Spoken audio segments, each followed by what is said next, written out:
بسم الله الرحمن الرحيم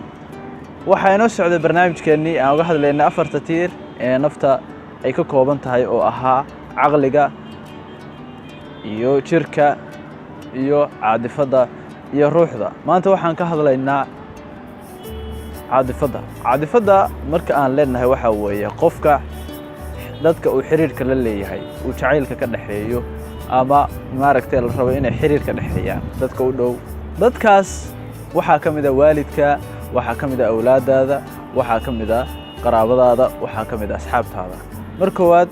waxaanu sharaxaynaa sida ay u kala mudan yihiin qofka markoowaad waxa loo baahan yahay inuu xiriir wanaagsan la yeesho qofba qofka uga sokeeyo waa inuu xiriirkiisu uga sii wanaagsan yahay oo uga sii joogto yahay waxa marka koowaad oo mudnaanta koowaad leh qofku inuu xiriir wanaagsan la leeyahay waalidkiis qofka haduusan waalidkiis xiriir wanaagsan la lahayn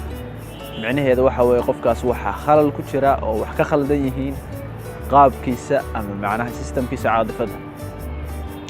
waxa ku xiga awlaadaadu waa dad yani xaq badan bay kugu leeyihiin Soomaaliya hadaan nahay xiriirka waalidka iyo maaragtay ilmaha ka dhaxeeya aad buu hooseeyaa qofka waxa loo baahan yahay marka inuu xiriir dhow oo xoog badan la yeesho awlaadiisa taas waxay ka saacidaysaa in uu ka caawiyo maaragtay nolosha waayo aragnimadii uu la wadaago la saaxiibo dhibaatooyin badan oo ay soo waajihi lahaayeen uu maaragtay ka difaaco waxa ku sii xiga qofku inuu xiriir wanaagsan la yeesho qaraabadiisa sida ku waalidkiis la dhashay iyo ku waayeelka ayayooyinkii awowayaashii iyo wixii la midka ahaa inuu xiriir wanaagsan ka dhaxeeyo sidoo kale qaraabada waxaa kamid ah qofka la rabo inuu xiriirka la yeesho dadka xididka ay yihiin hadii uu reer leeyahay dadkaas qaraabo yihiin waxa loo baahan yahay qofku inuu qaraabaysto dadkiisa waqtiga hadda la joogo aad bay u hooseysaa qofku inuu qaraabadiisa la xiriiro laakiin waxa loo baahan yahay hadii aadan xataa awood u lahayn inaad maaragtay ama aad chance u weydeen ama mashquul u jiro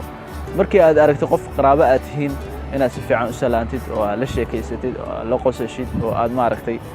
u muujisid xiriirka idinka dhaxeeya wanaagiisa kadib waxa ku sii xiga qofku inuu xiriir wanaagsan la leeyahay asxaabtiisa oo maaragtay xiriir wanaagsan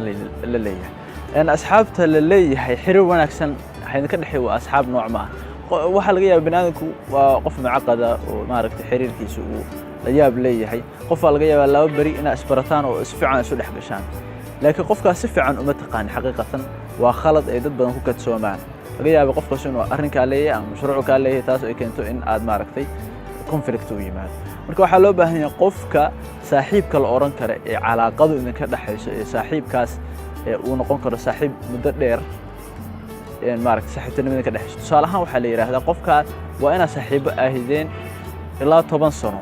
waayo qof aad 10 sano saaxiibo ahaydeen waa qof aad si fiican u taqaanid oo maaragtay aad damiinka noqon ka dhig dadka dambe oo aad gadaal iska barataan macnaheedu ma inaad xumaysid ama aad saaxiibtinimada tixgelin laakiin waa inaad wanaajisid laakiin way kala mudan yihiin qofku saaxiibtinimadiisa ka muddo dheer tahay oo aad taqaanay oo close ahaydeen oo sida Soomaalidu taraacayso milix ahaydeen waa inuu ahaado qof mudnaan leh marka intaas waxa ku dhan muuqaalkii aan uga hadlaynay qofku sida uu caadifadiisa u kala nidaamin lahaa oo jacaylkiisa iyo xiriirintiisa iyo soo dhawaantiisa u kala nidaamin lahaa tan iyo kulantideena dambe intaas baan ku soo koobaynaa casharkii ku saabsanaa caadifada fadlan haddii aad ka heshay muuqaalkan la wadaag asxaabtaada si ay uga faa'iidaan iyaguna la wadaag maaragtay YouTube-kayga iyo Facebook iyo meel walba aad ku aragtay casharkan la wadaag asxaabtaada tan iyo kulantideena dambe waxaad rajeynaysaa sidaas iyo nabadgelyo والسلام عليكم ورحمة الله وبركاته